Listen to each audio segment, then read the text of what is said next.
Right, so the first person I want to bring on is Charron. And Charron, if you want to give a brief introduction to who you are and what you're all about, and then we can really kick this thing off.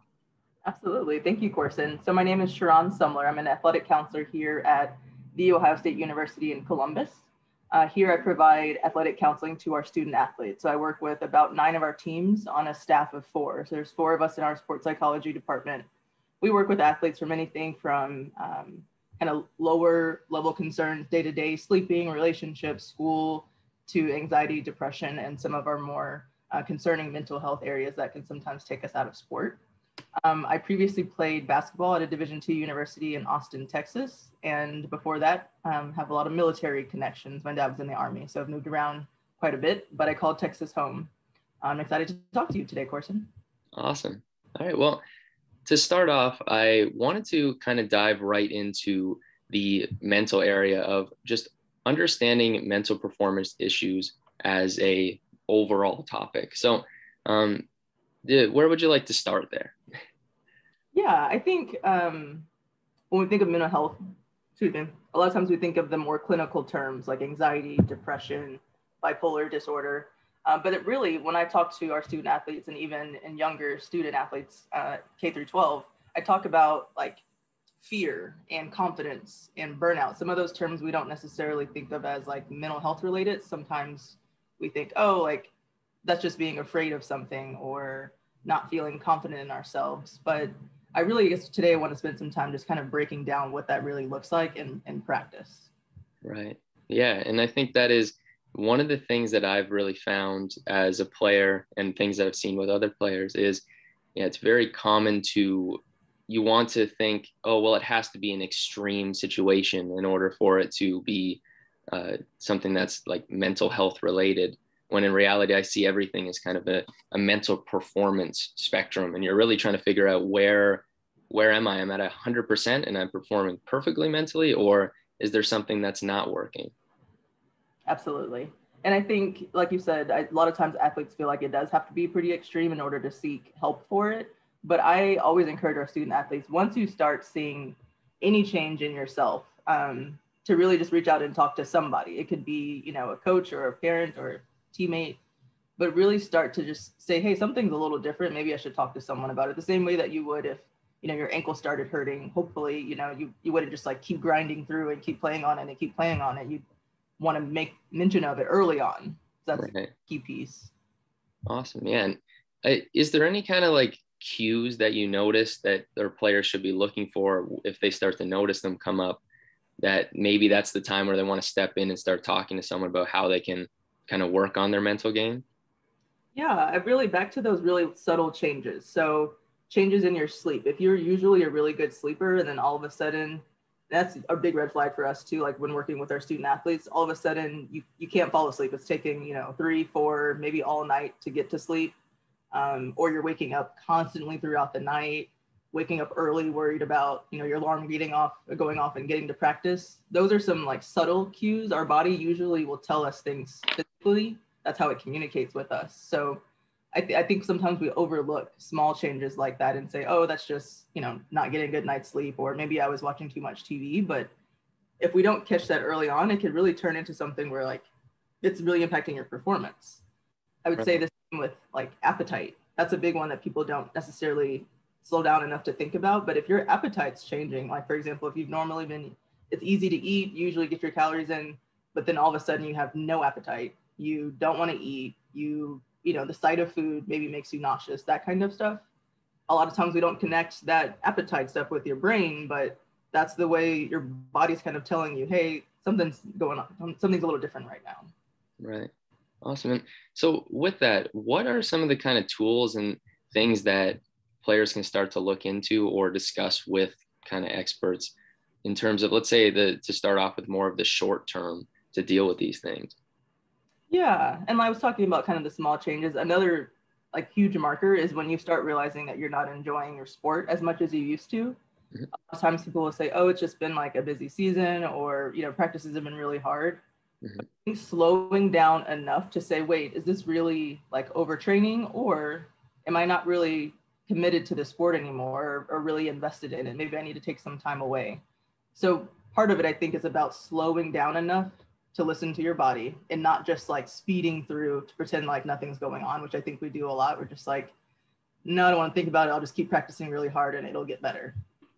But really acknowledge how you feel and then talking to somebody. Again, it doesn't have to be like a sports psychologist, but talking to a teammate like, hey, I've been feeling really sleepy. Have you noticed anything in me? Like, do I look tired? Am I like lagging in practice? Just kind of getting that external feedback can be really helpful. But a lot of times we don't want to make the problem real. So we just like keep it inside and hope no one notices. But I think being willing to just to say to a coach or a teammate, hey, have you noticed any changes in me? Maybe this is something I need to talk to a professional about, maybe. Right. Got it. And in terms of kind of a more long-term approach, what are some of the things that you kind of start to look into to help players? I think just having an understanding maybe of what the approach is can kind of maybe demystify some of the work that players do with someone, because I know for me, it's very easy to, especially when I was younger, it's very easy to be hesitant to go to someone and say like, I don't know if there's something wrong or if I'm really just, maybe I'm just not mentally tough enough kind of thing. And I was curious, like, what is the approach that you kind of start to look into? Yeah, so from like a clinical approach, I generally use cognitive behavioral therapy or CBT. But what that means, for someone who may be seeking a longer term solution and seeking sports psychology or athletic counseling, I would say it depends on the practitioner, which is why sports psychology has become such a important and relevant term for us lately, because folks who understand the needs and demands of athletes can tailor the clinical approaches to meet the athlete's needs. So I think one, finding someone who has some awareness of athletics or the demands of what a being athlete means. Mm-hmm. But then once you're actually meeting with someone, whether that's in an office or walking around the rink with someone, it's usually very conversational, and it's really just like kind of how I was talking about sleep. I usually start there, like, what's sleep look like lately? What does appetite look like lately? What's your day-to-day look like? Just really trying to get a baseline of this person's life. I'm really not coming in because this person's the expert. So I'm just trying to learn from them, like what their life looks like. And then maybe ask some questions to see if there's room for changes or modifications. And that might look like, why do you play hockey? Like, what makes you show up every day? Let's talk about that. And if you can't identify that, maybe we spend some time really on some goal setting or trying to identify what your motivations are. That's kind of so a lot of it's conversational, a lot of it's questions about your day-to-day and trying to figure out if we can provide some solutions.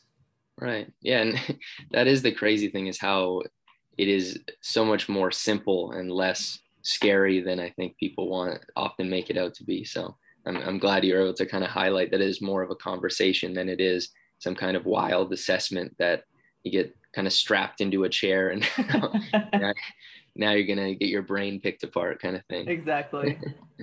That's awesome. And kind of building off those ideas, and what are some of the things you start to notice in terms of kind of the things players are running into most commonly in terms of like stigmas in especially hockey, because obviously that's kind of the focus of the conversation today. So I know some things like kind of masculinity, and obviously there's kind of some areas where eating disorders and things like that can start to come in and become kind of maybe something people don't notice is occurring. But I think like weight gain, muscle, weight loss is something that's really big. Yeah, I think a big focus of ours and a lot of practitioners is to really kind of break down those stereotypes. So, you mentioned eating disorders. The first time, usually when you hear the word eating disorder, we think of women, like a woman who's, losing weight comes to mind. We don't even think of, the wrestlers who are trying to make weight, or the hockey players who need to be big and strong, but maybe don't really like being that big and kind of taking up that much space. So we talk a lot with our male athletes in particular about kind of helping them identify where the insecurities are. I would say, like, if I'm thinking about a woman and a man, females tend to criticize internally. Like, they're really good at being like, oh, I don't like my body. I don't like this. I don't like that. Men will generally give appreciation externally. Instead of saying what they don't like, they'll just say like, hey team, some teammate, like, your gains look great, or your arms look great, or your legs look great, but they won't say like, I'm really struggling with my own a whole lot. So it's really trying to give them the language of like, what makes you happy about your body, and how can we kind of change what's going on right now to make you feel more secure and comfortable in your body, and to know that that's okay. I think sometimes, particularly with male athletes, they don't feel like there's room for that kind of conversation or like that type of thinking. It's like, I should just like my body, and I should be able to get in the gym and change it how I want and when I want. And we know that sometimes that's not the case. Right. Yeah. Yeah, I totally get that. That's why I thought it was worth bringing up, because it's very easy to just kind of pass by that and not really think anything of it. But again, it all plays into, if you don't have to deal with that insecurity, it's going to help you play better, because you can show up, train harder, and not kind of have to deal with that stuff. Yeah.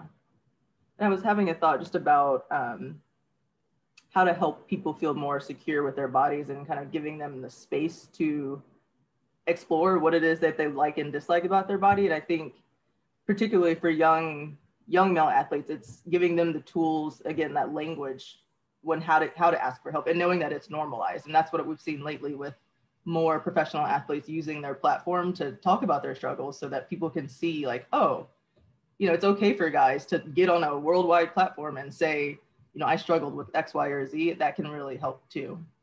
Right. Yeah, I totally see what you're saying.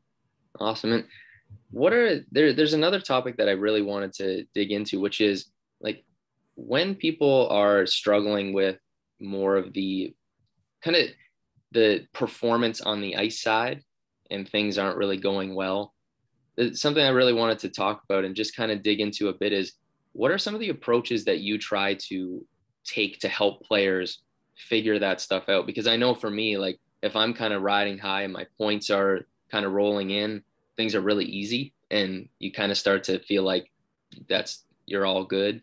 But then the second you go through kind of a slump and you're not performing well, it's kind of, you feel like the lowest of lows kind of thing. So Yeah. I just wanted to get maybe a few tools, or what your thoughts are on what some approaches you can start to take to kind of deal with those types of things. Yeah, that's a really good point. And I think, one, as a society, we have to get better at appreciating the effort that people put forward and not just the outcome. Because I think we really enjoy it when someone wins or when something goes well, but we know that sometimes you can have your best game. You could have done better than you've ever done before and still not win the game. So we gotta help our young athletes kind of figure out how to find positivity and motivation and success in their own efforts and performance, and not just what the outcome is, because we can't always control that. Mm-hmm. I think so. In short, being committed to the process and not just the outcome.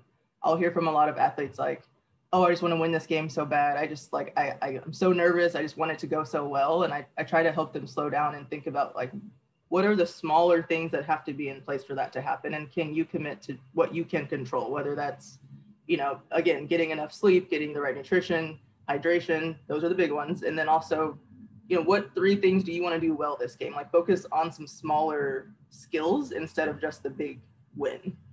And I think we also have to normalize failing at things. And so we have to find benefit in failing. Otherwise, our athletes aren't going to want to try new things. And we know when we have to go to a new team or a new school, it's going to be a challenge. And so that's going to be uncomfortable. But if we allow ourselves to feel comfortable in that discomfort, and knowing that you're not going to do well every day at practice, but that doesn't mean you're not growing. Like, progress and success is not linear. Right. Got it. Yeah. And the final thing I wanted to touch on was, what is the role of a sports psychologist in kind of in terms of a team's overall performance team? What do you kind of, what do you consider the time when you should get involved in a player's performance? And I know we kind of highlighted that at the beginning, but I think it's to get kind of a clear understanding of when it's worth as a player to step in and say, hey, okay, now I want to start looking at the psychology part, and when should I do this? How do I do it? And what's kind of like a smooth way to do that without feeling like you're causing like a big scene? Right.